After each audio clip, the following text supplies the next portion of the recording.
الحمد لله نحمده ونستعينه ونستغفره ونعوذ بالله من شرور أنفسنا وسيئات أعمالنا. من يهده الله فلا مضل له ومن يضلل فلا هادي له، وأشهد أن لا إله إلا الله وحده لا شريك له، وأشهد أن محمدا عبده ورسوله. يا أيها الذين آمنوا اتقوا الله حق تقاته ولا تموتن إلا وأنتم مسلمون. يا أيها الناس اتقوا ربكم الذي خلقكم من نفس واحدة وخلق منها زوجها وبث منهما رجالا كثيرا ونساء، واتقوا الله الذي تساءلون به والأرحام إن الله كان عليكم رقيبا. يا أيها الذين آمنوا اتقوا الله وقولوا قولا سديدا يصلح لكم أعمالكم ويغفر لكم ذنوبكم، ومن يطع الله ورسوله فقد فاز فوزا عظيما. أما بعد، فإن خير الكلام كلام الله، وخير الهدي هدي محمد صلى الله عليه وسلم، وشر الأمور محدثاتها وكل محدثة بدعة وكل بدعة ضلالة وكل ضلالة في النار.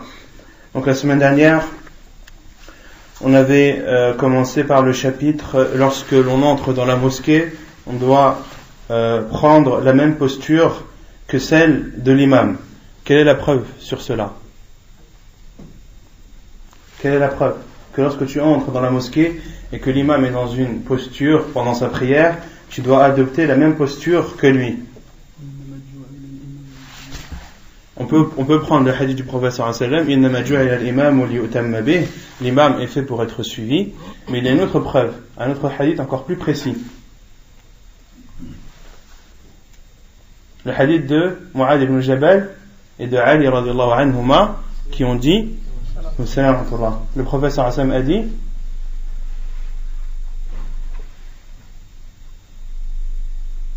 qu'est-ce que le prophète sallallahu alayhi wa sallam a dit?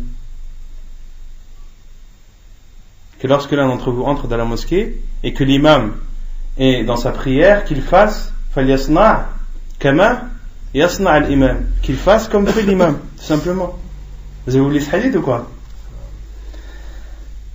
On avait aussi parlé quand est-ce que l'on comptabilise la rak'ah, l'unité de prière. Quand est-ce que l'on la comptabilise? Lorsque tu as atteint l'inclinaison. Lorsque tu as atteint l'inclinaison.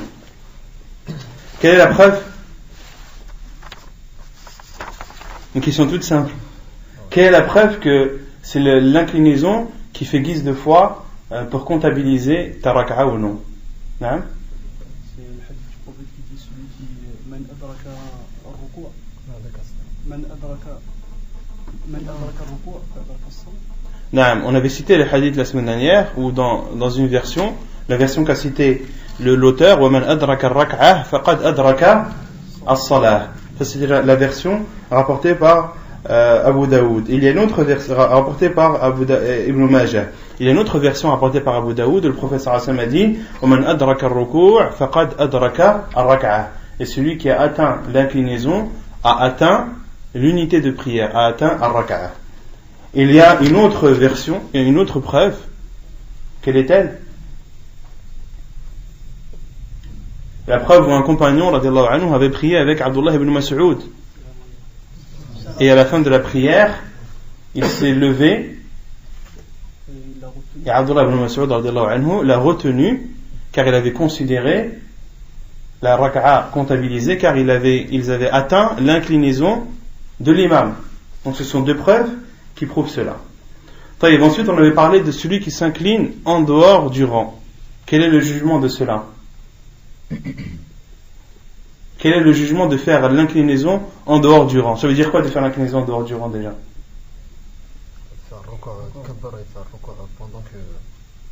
Avant d'arriver au saf.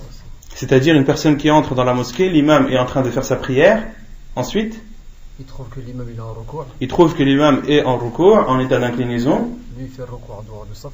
Lui, il entre dans la mosquée et s'incline à l'endroit où il est. Il n'a pas encore atteint le rang. Quel est le jugement de cela? Est-ce qu'il a le droit de le faire ou pas? Si c'est oui, quelle est la preuve? Si c'est non, quelle est la preuve? Non? Ouais. Sur le hadith quand le prophète a dit quand il y a un sahabi, il est venu, il a fait cette chose. Et que le prophète il lui a dit Zadak Allah hirsan wa la ta'ud. Ahsant. Et certains ulama, ils ont dit qu'ils ont compris le hadith comme il est venu, c'est-à-dire ne refait plus ce geste. Et d'autres ulama, ils ont dit non. Parce qu'ils ont dit, le prophète il a dit ça, c'est parce qu'à ce moment-là, le sahabi il a fait du bruit en rentrant à la mosquée. Il s'est précipité. Il a dit ne refait plus ça, c'est-à-dire ne te reprécipite. Il y a une divergence des savants à ce sujet. Certains disent que cela est autorisé, d'autres disent que cela n'est pas autorisé. Et la divergence, elle revient dans la compréhension d'un hadith où un compagnon radhiyallahu anhu est rentré, a trouvé le prophète sallallahu alayhi wa sallam en état d'inclinaison, s'est incliné, puis s'est approché du saf. Et à la fin de la prière, le prophète sallallahu alayhi wa sallam lui a dit Zadakallahu hirsan wa la ta'ud, qu'Allah te augmente ton dévouement et ton courage, mais ne recommence plus. Et la divergence, elle intervient dans la parole du prophète sallallahu alayhi wa sallam lorsqu'il lui a dit ne recommence plus. Certains savants ont dit ne recommence plus, c'est-à-dire de venir précipiter, de précipiter le pas. Car il y a un hadith du prophète sallallahu alayhi wa sallam qui dit Idha atatumul masjid fa'tuhu alaykum bis-sakina, lorsque vous vous rendez à la mosquée, rendez-vous-y en étant serein. Et d'autres savants ont dit le prophète sallallahu alayhi wa sallam lui a reproché le fait d'avoir fait l'inclinaison en dehors du saf. Et on avait dit que l'avis le plus sûr c'était que c'était autorisé et que le prophète sallallahu alayhi wa sallam lui a reproché son précipitement.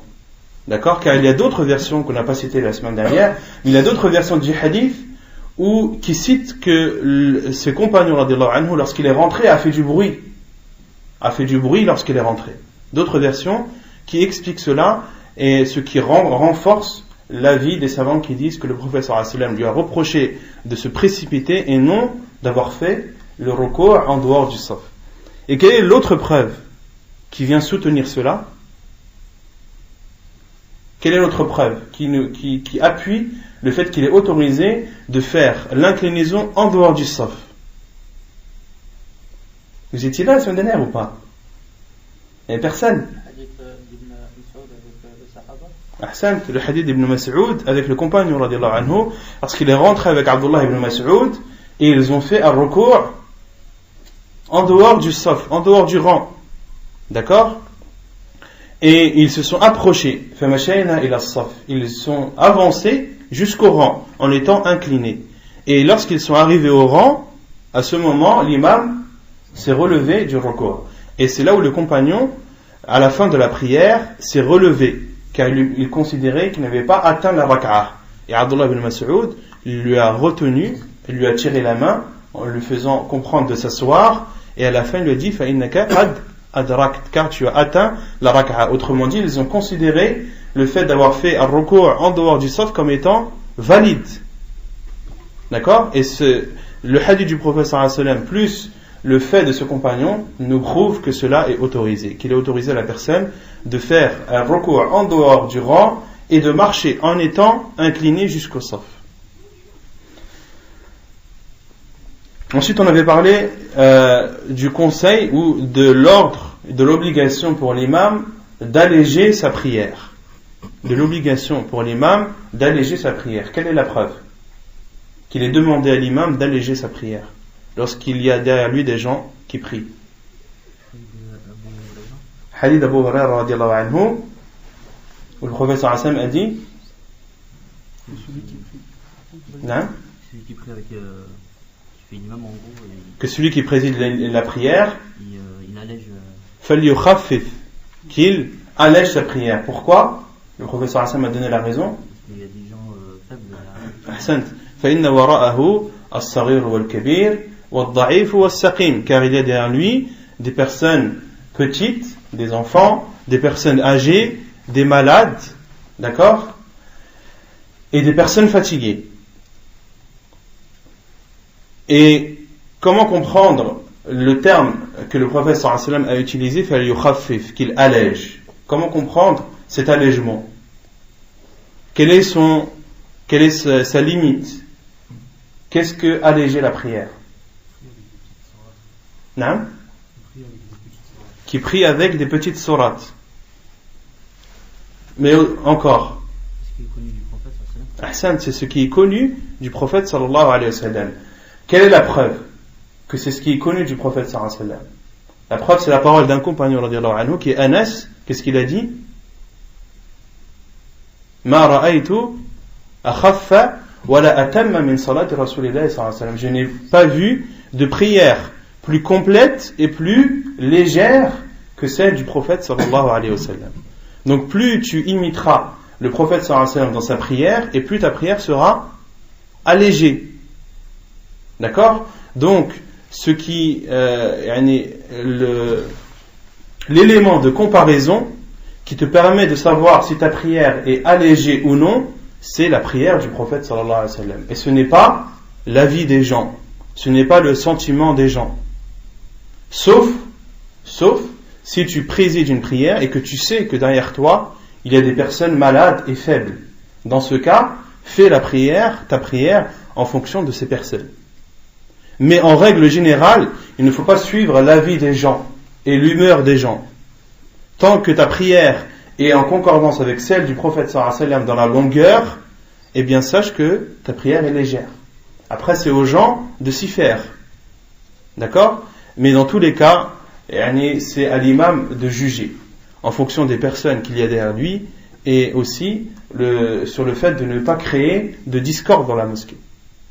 D'accord? Les gens ne vont pas accepter cette prière du jour au lendemain. À toi de faire l'effort et de leur montrer la sunna du prophète sallallahu alayhi wa sallam et de leur expliquer comment est-ce que le prophète sallallahu alayhi wa sallam priait. Mais ne fais pas, n'impose pas aux gens de force, car cela est une grande cause de fitna. D'accord? Donc, le prophète sallallahu alayhi wa sallam dit allégez la prière, c'est-à-dire faites la prière comme lui. Et tant que vous faites la prière comme lui, alors vous allégez votre prière. C'est clair ou pas? Ensuite, on avait parlé sur le fait que le prophète sallallahu alayhi wa sallam, que l'imam doit prolonger toujours la première raka'at plus que la deuxième. Il doit prolonger la première raka'at plus que la deuxième. Ensuite, qu'est-ce qu'on avait dit sur le fait de précéder l'imam dans les gestes de la prière? Quel est le jugement de cela? Non? On avait dit que c'était interdit. On avait dit que cela était interdit. Quelle est la preuve? Le hadith, ouais. Non? Fadal akhi. Dans le hadith, le prophète sallallahu alayhi wa sallam, il menace les gens. Où le prophète sallallahu alayhi wa sallam met en garde les gens qui précèdent l'imam dans ses gestes. Et le prophète sallallahu alayhi wa sallam a dit, n'ont-ils pas peur qu'Allah transforme leur tête en tête d'âne, ou qu'il transforme leur apparence en une apparence d'un âne? Donc cela prouve que c'est interdit, que cela est interdit. Et de faire les mouvements de l'imam en même temps que lui. Qu'est-ce que les savants ont dit? Non? Que c'était déconseillé. Que c'était déconseillé, voire interdit. Pourquoi? Car il nous est obligatoire de suivre l'imam. Et qui dit suivre l'imam, c'est-à-dire attendre qu'il ait fait son geste, puis de le faire. C'est ça, suivre. Sauf pour un cas qui est takbirat al-ihram, comme le dit Cheikh Ibn Uthaymin rahimahullah, de faire takbirat al-ihram en même temps que l'imam risque d'annuler ta prière. Ensuite, on avait parlé des personnes qui méritaient le plus d'être imam. Quelle est la personne qui mérite le plus d'être imam? Non? Celui qui connaît le mieux le Coran. Qu'est-ce que ça veut dire, celui qui connaît le mieux? Est-ce que celui qui les lit le mieux? Est-ce que c'est celui qui en connaît le mieux le sens? Non? Celui qui en connaît le plus. Quelle est la preuve? Quelle est la preuve que c'est celui qui en connaît le plus? Le hadith qu'on a vu la dernière fois.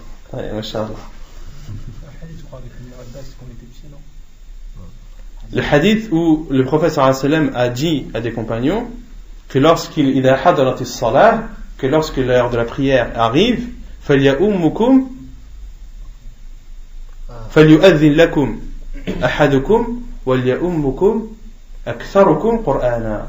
Le prophète sallallahu alayhi wa sallam a dit dans un autre hadith que lorsque l'heure de la prière arrive, que l'un d'entre vous fasse l'appel à la prière et que préside la prière celui d'entre vous qui connaît le plus de Coran. Celui qui connaît le plus de Coran. Et dans un autre hadith, le hadith qu'on avait cité la semaine dernière, Ya'ummul qawm aqra'uhum li kitabillah. Préside la prière d'un peuple celui qui lit le mieux. Mais les savants ont expliqué lit le mieux comme étant celui qui en connaît la plus grande quantité. طيب. فإن كانوا في القراءة سواء, et s'ils sont dans la quantité de Coran égale, فأعلمهم بالسنة, c'est celui qui connaît le mieux la sunna. فإن كانوا في السنة سواء, et s'ils sont dans la connaissance de la sunna identique, فأقدمهم هجرة, celui qui a fait le premier al-hijra, l'émigration. On avait dit l'émigration, c'est d'émigrer d'un pays mécréant vers un pays musulman, ou bien d'un endroit contenant un mal vers un endroit contenant un mal moindre. Les deux entrent dans le cadre de la hijra. فإن كانوا في الهجرة سواء فأقدمهم سلما, et s'ils ont immigré en même temps, alors c'est le premier à s'être converti, le premier à avoir embrassé l'islam. Et dans une autre version de Muslim, on avait dit فأكبرهم سنا. Dans une autre version de Sahih Muslim, c'est et si ils sont émigrés en même temps, alors c'est le plus âgé d'entre eux. Alors c'est le plus âgé d'entre eux. طيب. Donc ça, ce sont les personnes qui méritent le plus d'être imam. Et ensuite, le prophète sallallahu alayhi wa sallam, dans ce hadith, nous a interdit de faire une chose. Quelle est-elle? À part Bachir. Qu'est-ce que le prophète sallallahu alayhi wa sallam nous a interdit dans le hadith ensuite? De présider la prière dans un territoire autre. De présider qu'un homme, et le prophète sallallahu alayhi wa sallam a dit وَلَا يَؤُمَّنَّ الرَّجُلُ الرَّجُلَ فِي سُلْطَانِهِ, et qu'un homme ne préside pas la prière d'un autre homme, on avait dit, dans son territoire ou dans l'endroit qui lui appartient. Et les savants ont donné deux exemples à cela. Le premier, qu'est-ce qu'un homme dans son territoire? Ça peut être qui? Une personne qui est chez lui, ou bien un imam dans sa mosquée. D'accord? Et qu'une personne qui est chez elle, qui a des invités chez lui, c'est la personne, le propriétaire de la maison ou le locataire de la maison qui a le plus le droit de présider la prière, même si dans ses invités il y a des personnes qui connaissent le Coran par cœur. D'accord? Sauf si ce locataire ou ce propriétaire donne l'autorisation à un de ses invités de présider la prière.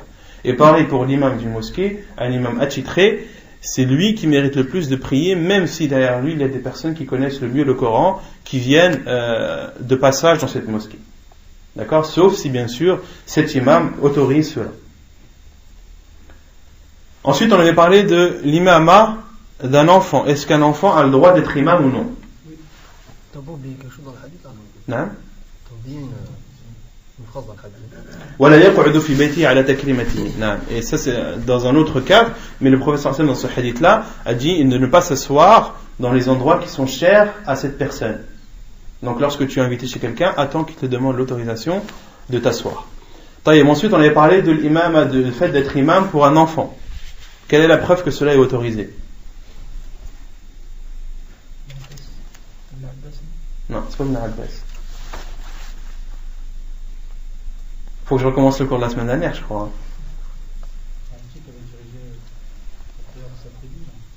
Non, c'est un petit qui avait dirigé la prière de sa tribu. Elle est où la preuve là-dedans?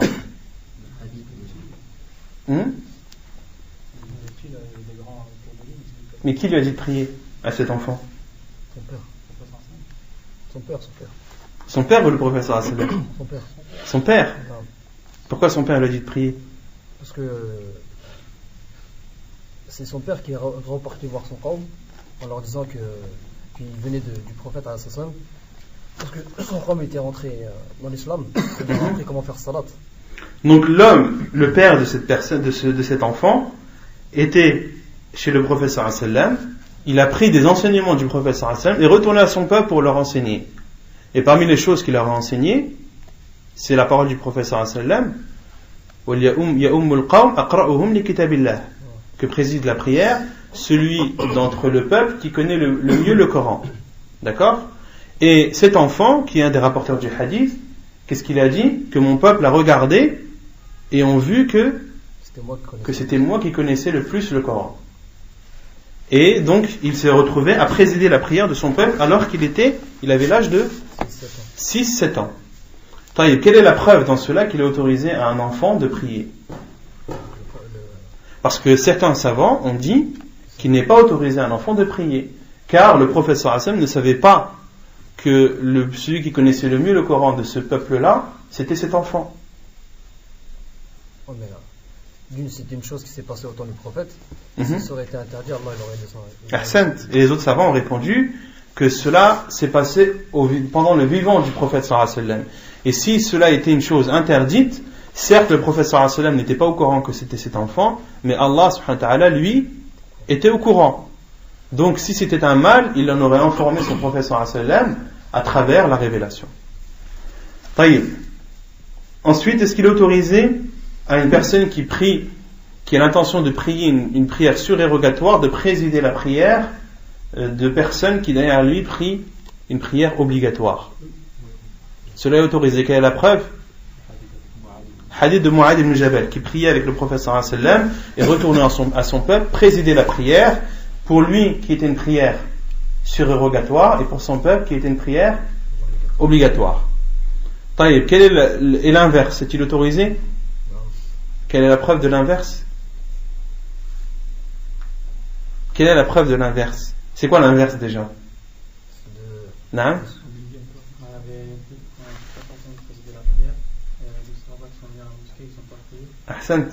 C'est le hadith où deux compagnons radiyallahu anhum étaient venus à la mosquée du prophète sallallahu alayhi wa sallam. Le prophète sallallahu alayhi wa sallam étant en prière, ils se sont assis dans le coin d'une mosquée. Et à la fin de la prière, le prophète sallallahu alayhi wa sallam les a appelés, leur a dit qu'est-ce qui vous a empêché de prier avec nous? Ils ont répondu, oh envoyé d'Allah, nous avons déjà prié chez nous. Et le prophète sallallahu alayhi wa sallam leur a reproché cela, leur a dit que lorsque vous rentrez à la mosquée, que vous trouvez l'imam prier, priez-le, car ce sera pour vous une prière surérogatoire. Ce sera pour vous une prière surérogatoire. On en déduit de ce hadith qu'il est autorisé de prier, qu'un imam prie en ayant l'intention de prier une prière obligatoire et que ceux qui sont derrière lui prient une prière surérogatoire. Taïb. Est-ce qu'il est autorisé aux voyageurs de présider la prière d'un résident? Naam, quelle est la preuve? Hadith de Omar radiyallahu anhu, lorsqu'il est venu à Mecca, à la Mecque, a présidé la prière, a prié 2 rak'at, et lorsqu'il a fait le salam, qu'est-ce qu'il a dit? Atimmu salatakum fa inna qawmun safar. Terminez votre prière car nous sommes un peuple voyageur. Taïb. Est-ce qu'il est autorisé à un résident de présider la prière d'un voyageur? Est-ce qu'il est autorisé à un résident de présider la prière d'un voyageur? Il est autorisé? C'est quoi la preuve? Qui connaît la preuve? Non? C'est quand il y a un sahabi qui était parti voir Ibn Omar, il lui a posé la question, est-ce que quand je suis voyageur et que je prie derrière l'imam, est-ce que j'en fais 2? Ce sahabi-là, il a rigolé, il a dit non, t'en fais 4. Parce que tu suis l'imam. Ahsan, c'est le hadith d'Ibn Omar radiyallahu anhu, lorsqu'un compagnon lui a demandé, lorsque je prie, moi en étant voyageur et que je prie derrière un imam qui termine sa prière, est-ce que je raccourcis ma prière ou est-ce que je la complète? Il lui a dit tusalli bi salatihim, tu pries comme leur prière. Il a souri en disant tu pries comme leur prière, c'est-à-dire lorsqu'un voyageur prie derrière un imam qui lui est résident et fait ses prières complètes, il doit prier comme l'imam. D'accord? Donc on en déduit de cela 2 choses. La première, qu'il est autorisé à un voyageur de prier derrière un résident, et qu'un voyageur, lorsqu'il prie derrière un résident, il doit compléter sa prière, même s'il est voyageur. Ensuite, on avait parlé lorsque l'imam prie assis. Lorsque l'imam prie assis, qu'est-ce que doivent faire ceux qui sont derrière lui? À part Bachir. Non? Yusalluna kama yusalli. C'est-à-dire? Yusalluna jalisin. Ils doivent prier assis. Quelle est la preuve?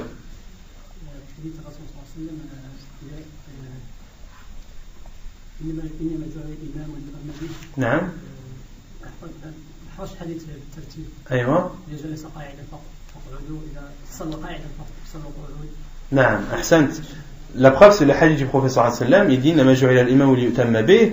Et à la fin du prophète sallallahu alayhi wa sallam, à la fin du hadith, le prophète sallallahu alayhi wa sallam a dit wa idha salla qa'idan fa sallu qu'udan ajma'in. Et dans une autre version fa sallu qu'udan ajma'un. Et lorsque l'imam prie assis, alors priez tous ensemble assis.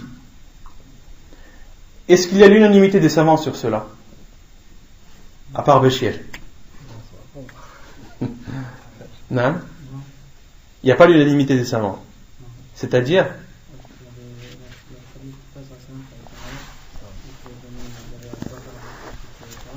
Ahsant. Ahsant. Car d'autres savants ont dit non, cela a été abrogé. Ce hadith-là, où le prophète sallallahu alayhi wa sallam a dit lorsque l'imam prie assis, priez tous ensemble assis, a été abrogé par un autre hadith du prophète sallallahu alayhi wa sallam qui est survenu vers la fin, même les derniers jours de la vie du prophète sallallahu alayhi wa sallam. Lorsqu'il était malade, sa dernière maladie, il a ordonné à Abu Bakr radiyallahu anhu de présider la prière, et le prophète sallallahu alayhi wa sallam a senti une amélioration qui lui a permis d'aller rejoindre les compagnons en prière. Et le prophète sallallahu alayhi wa sallam s'est positionné à gauche de Abu Bakr radiyallahu anhu, et le prophète sallallahu alayhi wa sallam a présidé la prière. Il a continué la présidence de la prière. Et Abu Bakr radiyallahu anhu ainsi que tous les compagnons qui étaient derrière lui ont prié comment? Debout, alors que le prophète sallallahu alayhi wa sallam priait assis. Et les savants ont dit que Abu Bakr radiyallahu anhu suivait la prière du prophète sallallahu alayhi wa sallam, car il ne parlait pas fort, il était faible, et priait assis. Et Abu Bakr radiyallahu anhu suivait la prière du prophète sallallahu alayhi wa sallam, et ceux qui étaient derrière lui et les compagnons suivaient la prière de qui? De Abu Bakr radiyallahu anhu. Donc certains savants ont déduit que lorsque un imam prie assis, tu dois prier debout. Et les autres hadiths ont été abrogés. Et les autres savants, parmi eux l'imam Ahmad rahimahullah, ont dit que cela est un cas précis, que le prophète sallallahu alayhi wa sallam est venu pendant la prière. Le prophète sallallahu alayhi wa sallam est venu pendant la prière. Et ils en ont donc déduit que tu pries assis derrière un imam qui a commencé sa prière assis. Et lorsque l'imam a commencé sa prière debout et qu'une chose lui est arrivée qui l'oblige à s'asseoir, alors tu dois rester debout. Et c'est l'avis le plus sûr, wallahu a'lam. طيب يقول المؤلف المأموم الواحد يقوم عن يمين الإمام بحذائه سواء. Ensuite l'auteur dit le chapitre, celui qui prie tout seul,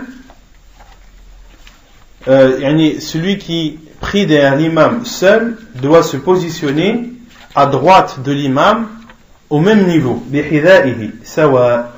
عن ابن عباس رضي الله عنهما قال بت في بيت خالتي ميمونة فصلى رسول الله صلى الله عليه وسلم العشاء ثم جاء فصلى 4 ركعات ثم نام ثم قام فجئت فقمت عن يساره فجعلني عن يمينه. حديث صحيح رواه البخاري وهذا لفظه ورواه مسلم أيضا. Quelle est la preuve que celui qui prie seul avec un imam doit se positionner à la droite de cet imam? C'est le hadith d'Ibn Abbas qu'Allah l'a agréé, qui dit: j'ai dormi dans la maison de ma tante Maymouna, qui est une des femmes du prophète sallallahu alayhi wa sallam. فصلى رسول الله صلى الله عليه وسلم, le prophète sallallahu alayhi wa sallam a prié la prière de l'Isha, puis a prié 4 rak'at, puis a dormi, puis s'est levé, et Ibn Abbas radiyallahu anhu dit: et je me suis levé et je me suis positionné à gauche du prophète sallallahu alayhi wa sallam, et il m'a positionné à sa droite. Les savants ont donc déduit que lorsque tu pries avec un imam et que tu es seul, tu dois te positionner à droite de l'imam. Et pourquoi l'auteur a dit bihidha'ihi sawa, et au même niveau que lui? Car certaines personnes pensent que tu dois prier à droite de l'imam, mais que l'imam doit être avancé par rapport à toi. Il n'y a aucune preuve dans cela. Les savants disent la dalil ala dalik, il n'y a aucune preuve de cela. Bien au contraire, tu dois prier à droite de l'imam et tu dois être au même niveau que lui. Al-ithnan fasa'idan yaquman saffan khalf al-imam. Et ceux qui sont deux ou plus doivent faire un rang derrière l'imam. La preuve, عن جابر قال قام رسول الله صلى الله عليه وسلم ليصلي فجئت فقمت عن يساره فأخذ بيدي فأدارني حتى أقامني عن يمينه ثم جاء جبار بن صخر فقام عن يسار رسول الله صلى الله عليه وسلم فأخذ بأيدينا جميعا فدفعنا حتى أقامنا خلفه. حديث صحيح رواه مسلم وأبو داود وابن ماجه. Quelle est la preuve que lorsque vous êtes deux ou plus appris avec un imam, que ces deux personnes ou plus doivent faire un rang derrière l'imam? La preuve, c'est le hadith de Jabir radiyallahu anhu qui dit: le prophète sallallahu alayhi wa sallam s'est levé pour prier. Je me suis levé et me suis positionné à gauche du prophète sallallahu alayhi wa sallam. Et le prophète sallallahu alayhi wa sallam m'a pris par la main et m'a positionné à sa droite. Puis est venu Jabbar ibn Sakhr et s'est positionné à gauche du prophète sallallahu alayhi wa sallam. Autrement dit, le prophète sallallahu alayhi wa sallam avait Jabir ibn Abdullah à sa droite et Jabbar ibn Sakhr à sa gauche. Et Jabir ibn Abdullah dit فَأَخَذَ بِأَيْدِينَ جَمِيعًا. Et le prophète sallallahu alayhi wa sallam nous a pris par nos mains tous les deux et nous a poussés vers l'arrière jusqu'à ce que nous nous sommes positionnés derrière lui. Donc le prophète sallallahu alayhi wa sallam les a pris chacun par leurs mains et les a reculés derrière lui jusqu'à ce qu'ils aient fait un rang derrière lui sallallahu alayhi wa sallam. فإذا كان المأموم امرأة فإنها تقوم خلف الإمام. Et lorsque celui qui prie derrière l'imam est une femme, celui qui prie avec l'imam est une femme, elle doit se positionner derrière lui.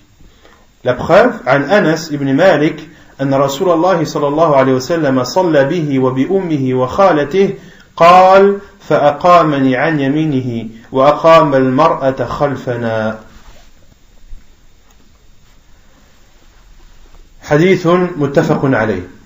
La preuve, c'est le hadith de Anas ibn Malik qui dit que le prophète sallallahu alayhi wa sallam a prié avec Anas ibn Malik, avec sa mère et sa tante.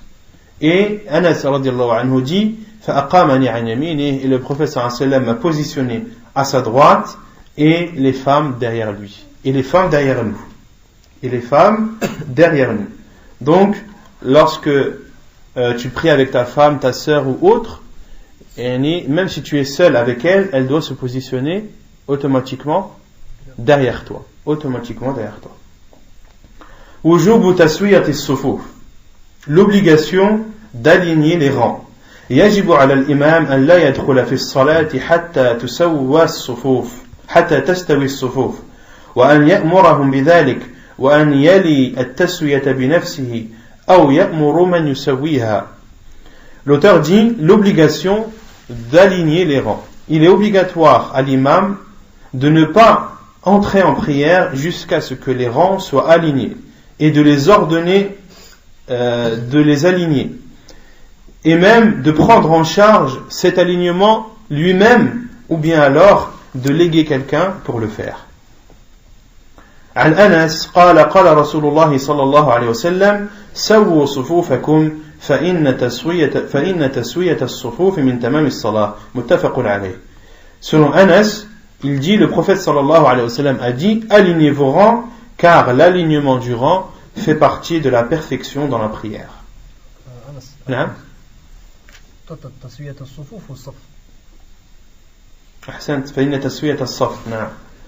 Le prophète sallallahu alayhi wa sallam a dit selon Anas, alignez vos rangs car l'alignement du rang taswiyat as-safi min tamam as-salah, car l'alignement du rang fait partie de min tamam as-salah, fait partie de l'excellence dans la prière ou complète la prière. Hadith authentique apporté par Al-Bukhari et Muslim. وعن أبي مسعود قال كان رسول الله صلى الله عليه وسلم يمسح مناكبنا في الصلاة ويقول استووا ولا تختلفوا فتختلف قلوبكم.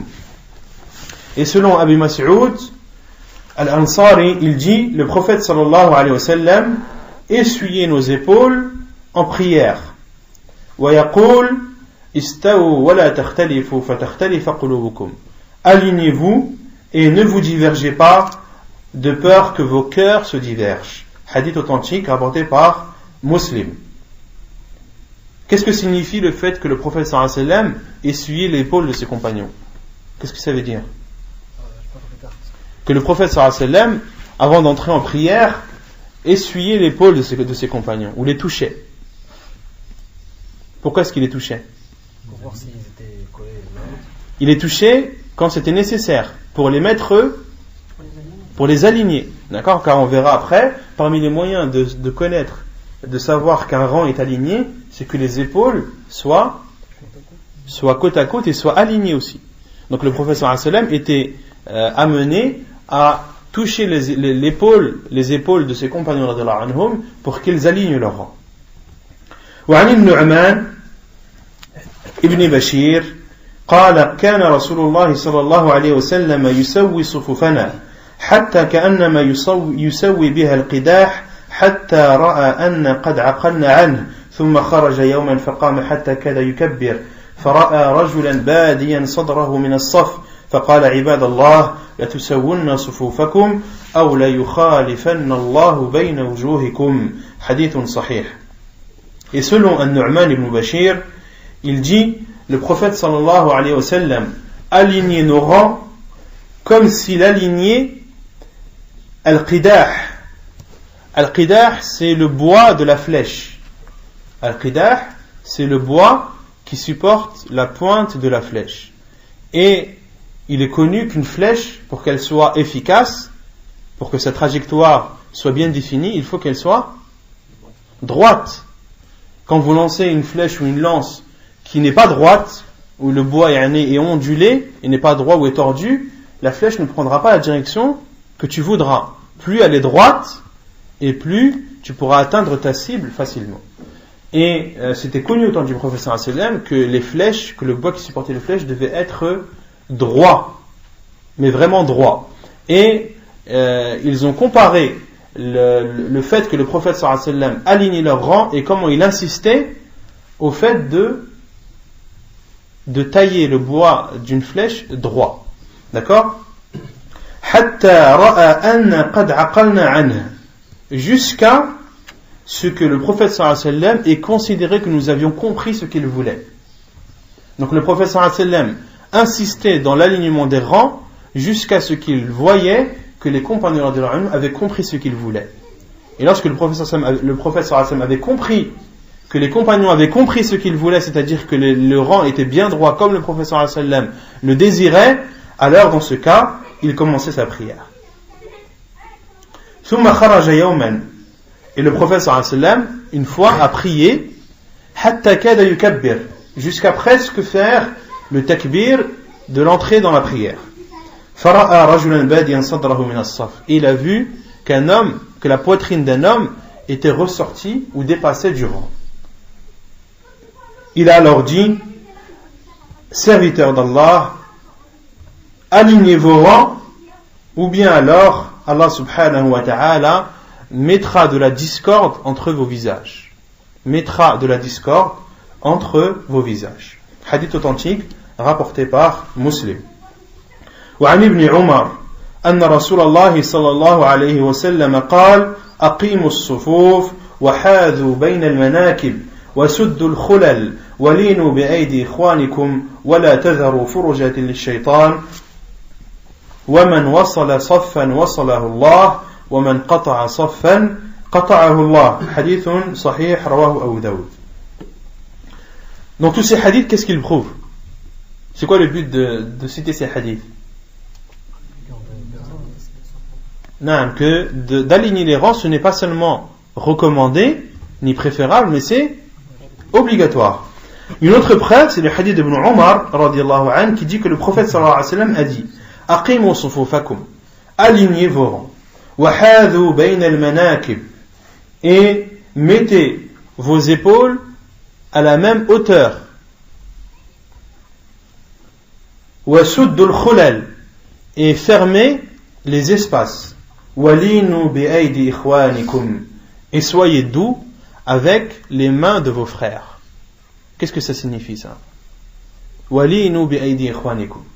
Et soyez doux avec les mains de vos frères. Non? Quand on vient pour s'aligner, on prend la main de son frère et on la tire vers nous. Ahsant. C'est-à-dire, acceptez les mains de vos frères lorsqu'ils les utilisent pour aligner vos rangs, acceptez ces mains avec douceur. Et ne soyez pas orgueilleux, ne soyez pas fiers. Car beaucoup, lorsqu'on leur dit, ou lorsque l'on fait un signe de la main pour aligner les rangs, ou lorsqu'on a besoin de les reculer avec nos mains, on les pose sur la poitrine ou sur le ventre pour les faire reculer, pour les faire avancer, certains n'acceptent pas cela. Ils disent non, tu me touches pas avec ta main. Le prophète sallallahu alayhi wa sallam, qu'est-ce qu'il a dit? Li'inu bi aydi ikhwanikum. Soyez doux et tendres et acceptez les mains de vos frères lorsqu'ils les utilisent pour aligner vos rangs.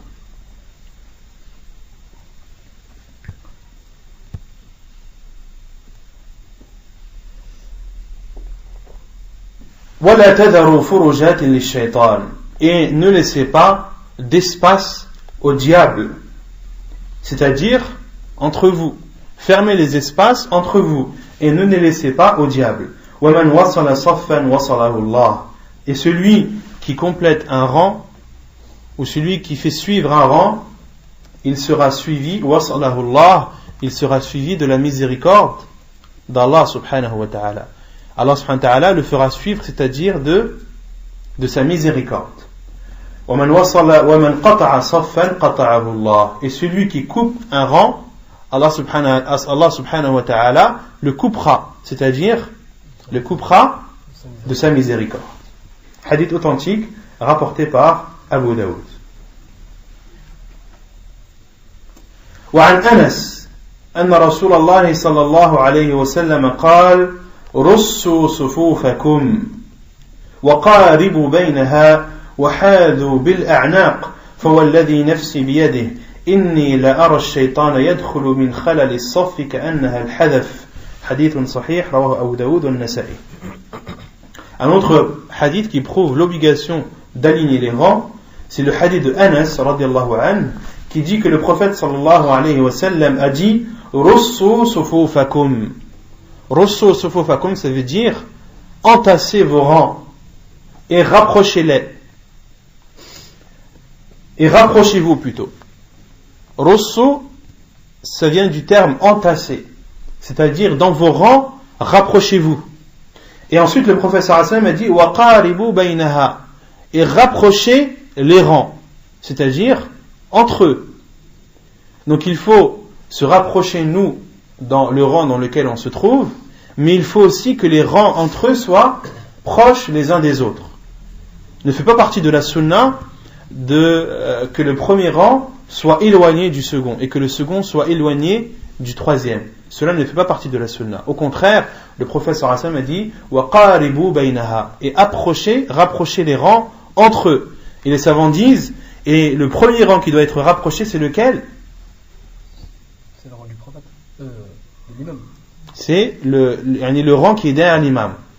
Le rang qui est derrière l'imam doit être proche de l'imam, et le second doit être proche du premier, et ainsi de suite. Car certains pensent que rapprocher les rangs, c'est-à-dire il faut seulement que le deuxième soit rapproché du premier, mais que le premier, il n'est pas obligatoire qu'il soit rapproché de l'imam. Cela est faux. Il faut que le premier rang soit rapproché de l'imam et que le deuxième soit rapproché du premier, ainsi de suite. Et quelle est la distance qui doit séparer les deux rangs? Là, on connaît la parole du prophète sallallahu alayhi wa sallam qui nous dit de rapprocher les rangs entre eux. Mais qu'est-ce que cela signifie de rapprocher les rangs entre eux? C'est la place du sujoud. Comme le dit Cheikh Ibn Uthaymin rahimahullah, rapprocher les rangs, c'est-à-dire il faut laisser l'espace entre le deuxième rang et le premier qui permet au deuxième rang de faire le sujoud tranquillement. Un espace qui permet au deuxième rang de faire sa prosternation tranquillement, sans éprouver de gêne. طيب وحاذوا بالأعناق, et alignez vos coups. Qu'est-ce que ça veut dire aligner vos coups?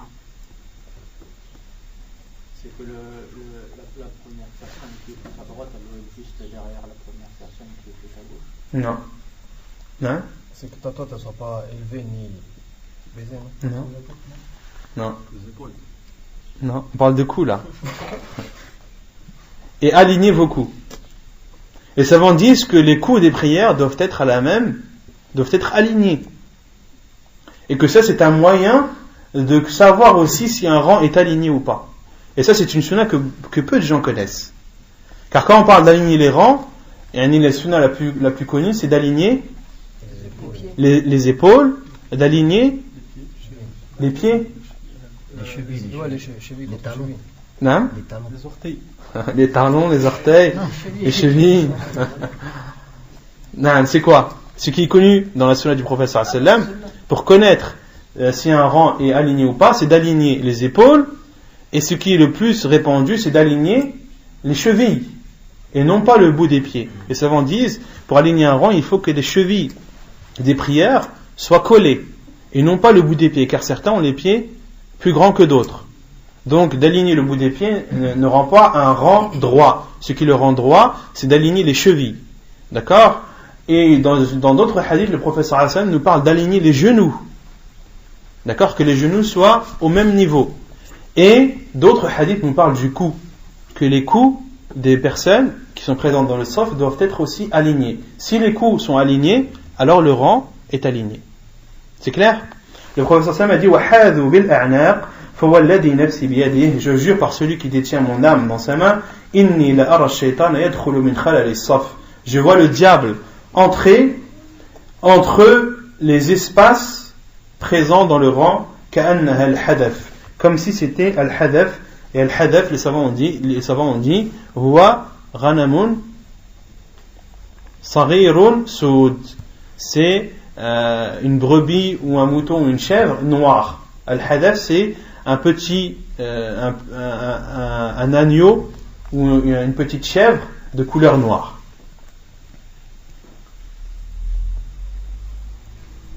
Donc le prophète Hassan nous ordonne de combler les espaces dans le rang pour ne pas laisser le diable, pour ne pas laisser au diable l'opportunité de se balader dans le rang comme ça.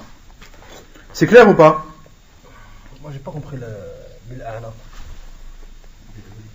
Comment ça il faut que le cou, quand tu te mets dans le bout quand tu te mets au bout du rang et que tu te mets au niveau des coups, il faut que tous les coups soient alignés. Il ne faut pas qu'il y ait un coup qui soit derrière l'autre. D'accord? Ça c'est un moyen de connaître si un rang est aligné ou pas. Tu peux te mettre au bout du rang et te mettre comme ça et regarder si les sofos fait ça. Non. Tu peux regarder ça, ou bien regarder les épaules, ou bien regarder les chevilles. Et ce sont des moyens qui ont été rapportés dans la sunna du prophète sallallahu alayhi wa sallam, qui ont tous pour but d'aligner le rang.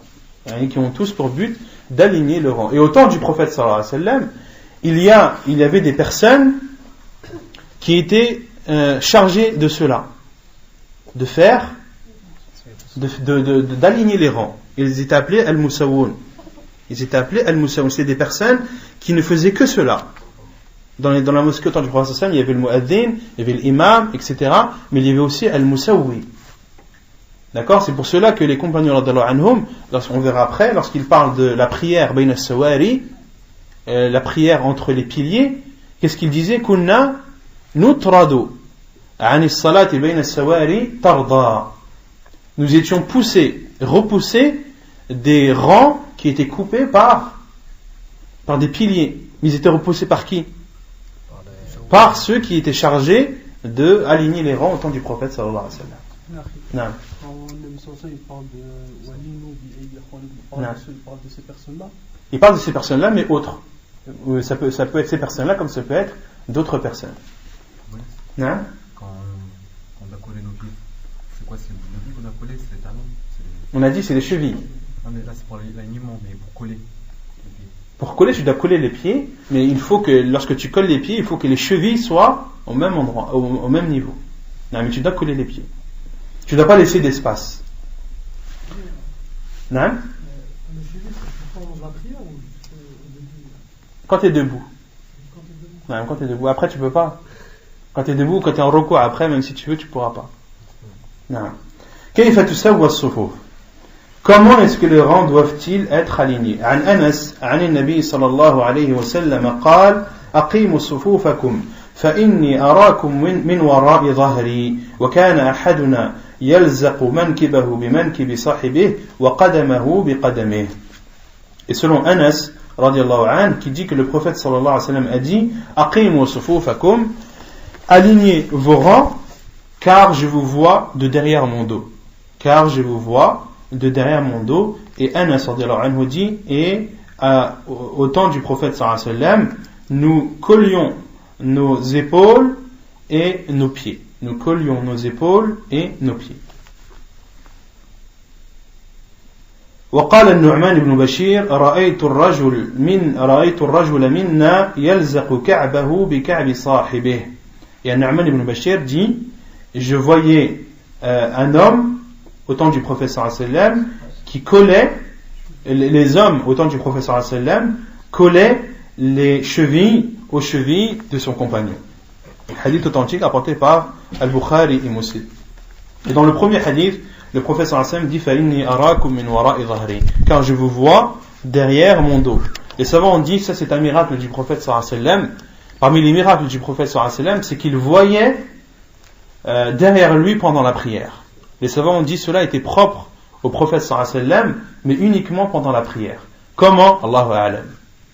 Comment est-ce que le prophète sallallahu alayhi wa sallam pouvait voir derrière son dos pendant sa prière? Allahu a'lam. Mais on sait que il voyait.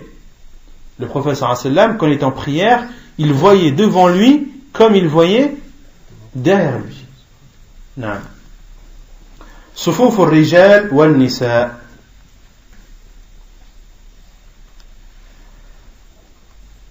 عن أبي هريرة رضي الله عنه قال قال رسول الله صلى الله عليه وسلم خير صفوف الرجال أولها وشرها آخرها وخير صفوف النساء آخرها وشرها أولها. حديث صحيح رواه مسلم.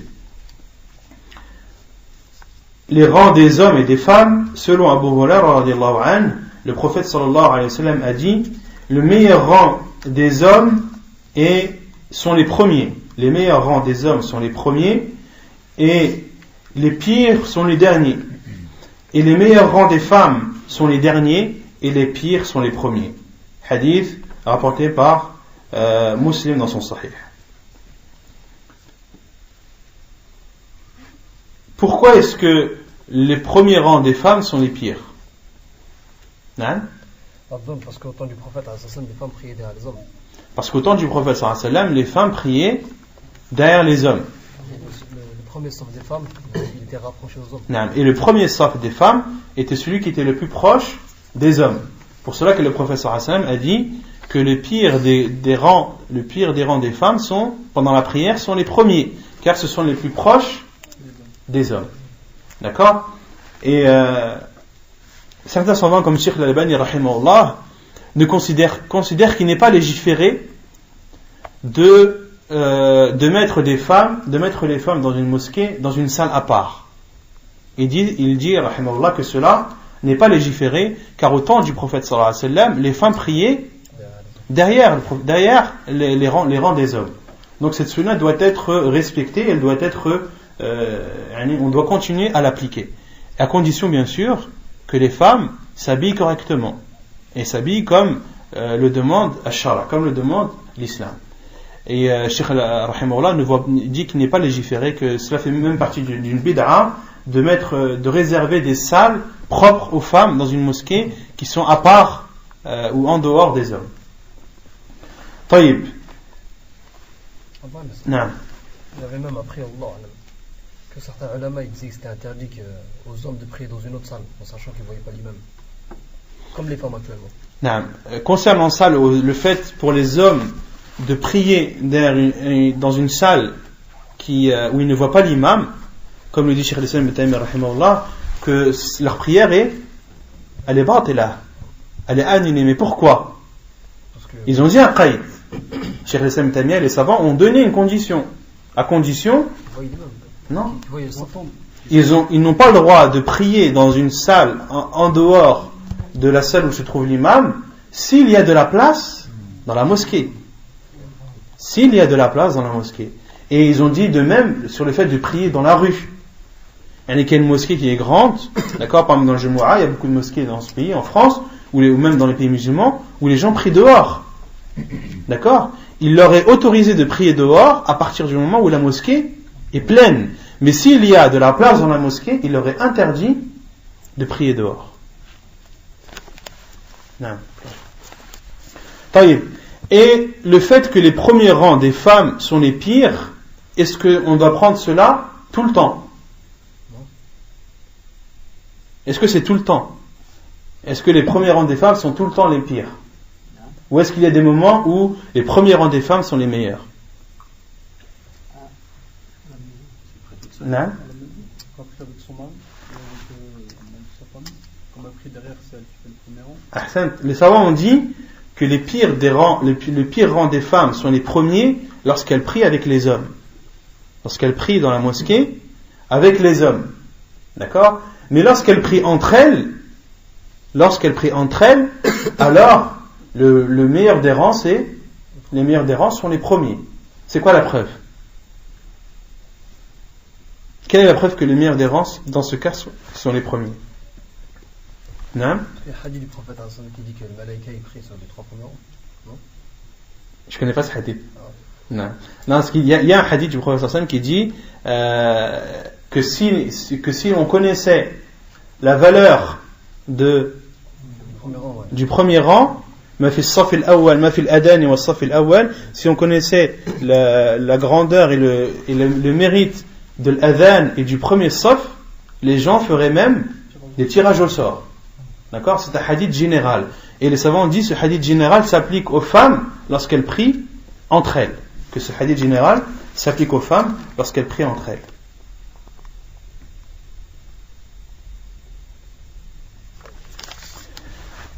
نعم.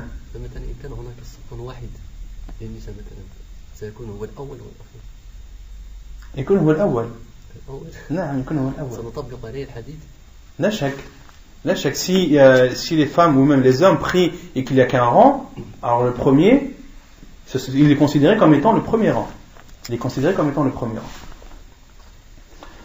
وفيك فضيلة الصفوف الأول وميامن الصفوف.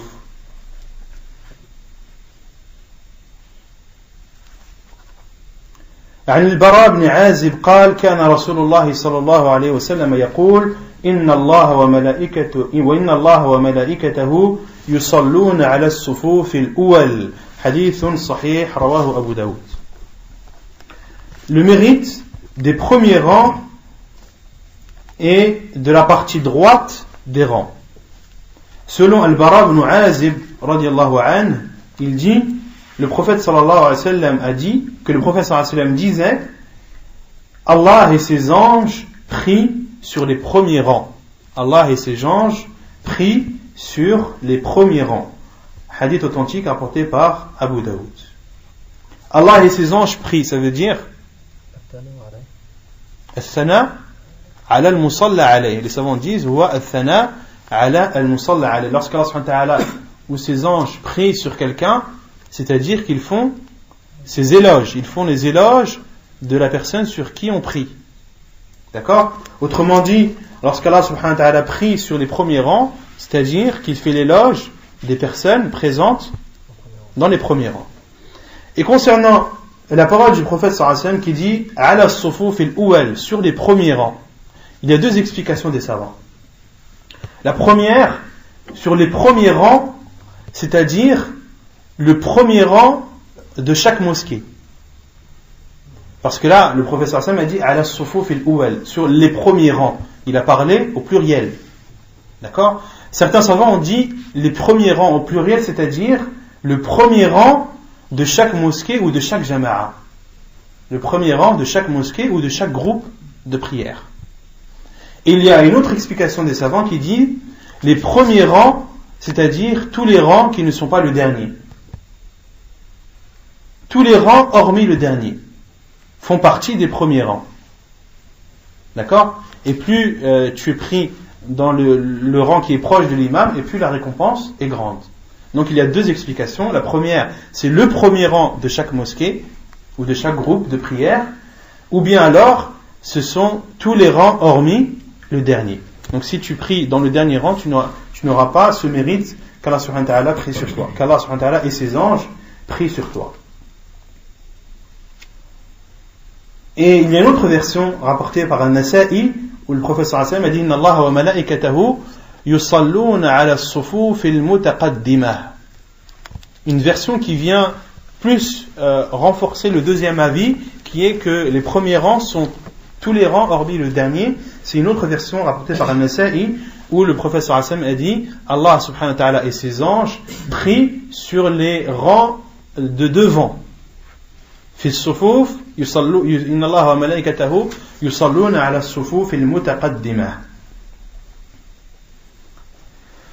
وعنه رضي الله عنه قال كنا إذا صلينا خلف رسول الله صلى الله عليه وسلم أحببنا أن نكون عن يمينه يقبل علينا بوجهه قال فسمعته يقول رب قني عذابك يوم تبعث عبادك. حديث صحيح رواه مسلم. Et donc cela, le premier hadith prouve le mérite des premiers rangs, et le second hadith qui nous prouve le côté droit de ces rangs. La preuve, c'est le hadith de Al-Bara ibn Azib également, qui dit lorsque nous prions derrière le prophète sallallahu alayhi wa sallam, nous aimions être à sa droite. Yuqbilu alayna biwajhihi, car le prophète sallallahu alayhi wa sallam, lorsqu'il faisait le taslim, il le faisait du côté droit. Et les compagnons aimaient que le prophète sallallahu alayhi wa sallam se dirige vers eux en premier.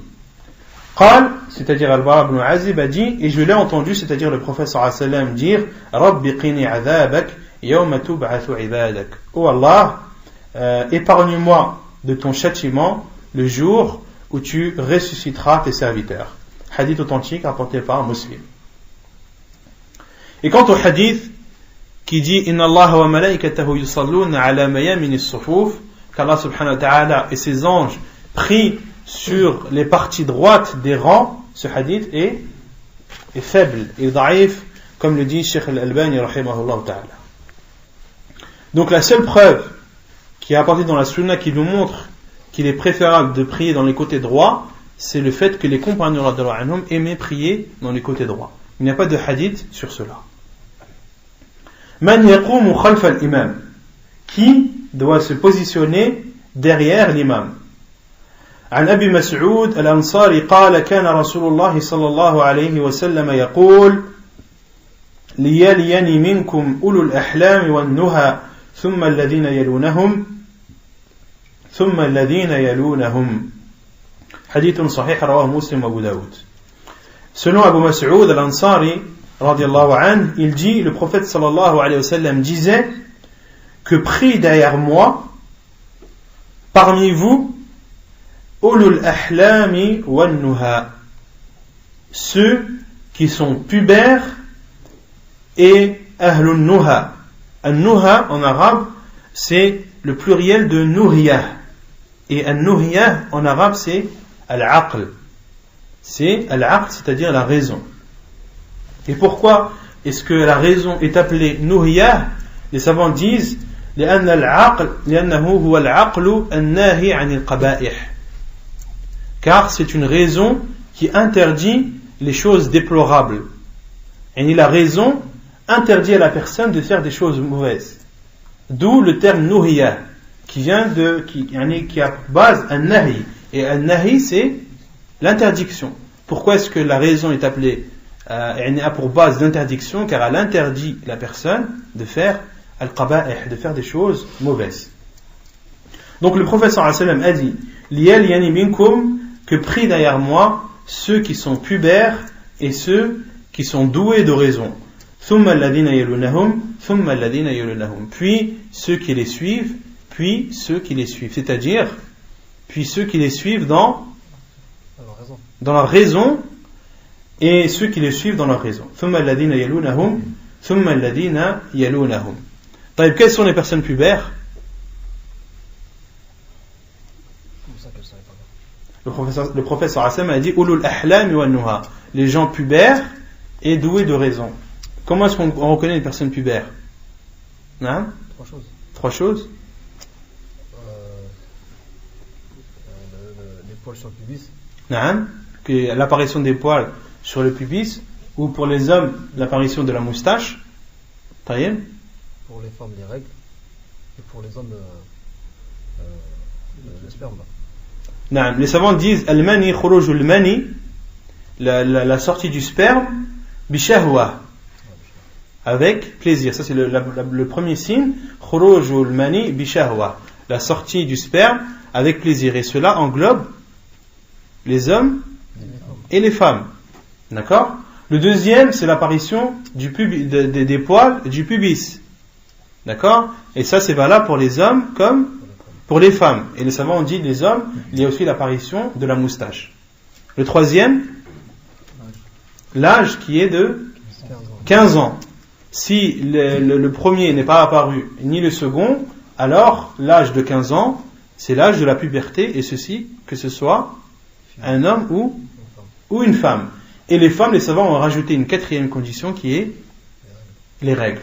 L'apparition des règles rend une femme pubère, même si tous les signes précédents ne sont pas apparus. طيب كراهة الصف بين السواري, qu'il est détestable de prier entre les rangs. عن معاوية ابن قرة عن أبيه قال كنا ننهى أن نصف بين السواري على عهد رسول الله صلى الله عليه وسلم ونطرد عنها طردا حديث صحيح رواه مسلم وأبو داود. Il est détestable de prier entre des piliers. Selon Muawiyah ibn Qurrah, selon son père, il dit, nous étions, ou on nous interdisait au temps du prophète sallallahu alayhi wa sallam de faire un rang entre des piliers. وَنُطْرَدُ عَنْهَا تَرْضَى, et nous étions expulsés de ces rangs violemment. Et nous étions expulsés de ces rangs violemment. Hadith authentique, rapporté par Muslim et Abu Daoud. وإنما هذا في حق الجماعة وأما المنفرد فلا بأس بصلاته بين المعمودين إذا اتخذ سترة. عن ابن عمر قال دخل النبي صلى الله عليه وسلم البيت وأسامة بن زيد وعثمان بن طلحة وبلال فأطال ثم خرج كنت أول الناس دخل على أثره فسألت بلالا أين صلى قال بين العمودين المقدمين. حديث صحيح رواه البخاري. نعم. Elle dit karahiyatu saf bayna sawari. Et là il dit kunna nanha. Non. La plupart des savants disent que de prier entre les sofouf, c'est déconseillé. C'est déconseillé. Et certains savants, comme Cheikh Al-Albani rahimahullah, considèrent que cela est interdit. Que cela est interdit. Allahu a'lam, je ne sais pas quelle est la preuve de l'auteur pour dire que cela est déconseillé et non interdit. Allahu a'lam. Il faudrait que je recherche sur ça, mais je sais que beaucoup de savants, parmi eux Cheikh Ibn Uthaymin rahimahullah, disent que cela est déconseillé. Yukrah. Et donc ensuite l'auteur dit wa innama hada fi haqq al-jama'a. L'auteur dit ce déconseil, le fait que de prier entre les piliers est déconseillé lors d'une prière en groupe, pour un groupe de personnes. Mais quand il y a une personne qui prie seule, il lui est autorisé de prier entre deux piliers à condition de prendre une sutra. D'accord? Et quelle est la preuve de cela? Quelle est la preuve? Les savants qui disent que c'est le karaha, je viens de me rappeler la preuve. Les savants qui disent que c'est déconseillé, ils utilisent le hadith du prophète sallallahu alayhi wa sallam que l'on cite là. C'est le hadith d'Ibn Umar, que l'auteur cite aussi, qui dit, le prophète sallallahu alayhi wa sallam dakhal al-bayt, c'est-à-dire, ma ma'na dakhal al-bayt? Non? Non. Dakhal al-bayt. Al-Kaaba, Hassan. Al-bayt huna, c'est Al-Kaaba. Dans d'autres versions, le prophète sallallahu alayhi wa sallam, Ibn Umar dit dakhal al-nabi sallallahu alayhi wa sallam al-Kaaba, que le prophète sallallahu alayhi wa sallam est entré dans la Kaaba. Et dans une autre version, fa'aghlaqa alayhi al-bab, et le prophète sallallahu alayhi wa sallam a refermé derrière lui la porte. Wa Usama ibn Zayd wa Uthman ibn Talha wa Bilal. Il y avait dedans Oussama ibn Zayd, Uthman ibn Talha et Bilal. Et le prophète sallallahu alayhi wa sallam est resté longtemps à l'intérieur. Puis est sorti. Et Ibn Omar dit, et j'étais le premier à être entré à l'intérieur. Et j'ai demandé à Bilal où le prophète sallallahu alayhi wa sallam a-t-il prié. Il lui a répondu, Bayn al-Amudayn al-Muqaddimayn. Il a prié entre les deux piliers qui sont situés devant. Il lui a montré l'endroit où le prophète sallallahu alayhi wa sallam a prié, et il avait prié entre deux piliers. Le prophète sallallahu alayhi wa sallam avait prié seul. D'accord? Et certains savants ont déduit de cela, on dit, le prophète sallallahu alayhi wa sallam a prié entre les deux piliers, donc cela prouve que c'est déconseillé. Que c'est déconseillé et non interdit. Et les autres savants ont dit non, c'est interdit, et si le prophète sallallahu alayhi wa sallam a prié, il a prié seul. D'accord? Il n'y a pas eu de coupure, le saf n'a pas été coupé. Wallahu a'lam. Al-a'dharu fi tark al-jama'a. Les excuses pour délaisser la prière en groupe. أولا البرد والمطر. عن نافع أن ابن عمر أذن بالصلاة في ليلة ذات برد وريح ثم قال ألا صلوا في الرحال ثم قال إن رسول الله صلى الله عليه وسلم كان يأمر المؤذن إذا كانت ليلة ذات برد ومطر يقول ألا صلوا في الرحال. حديث متفق عليه.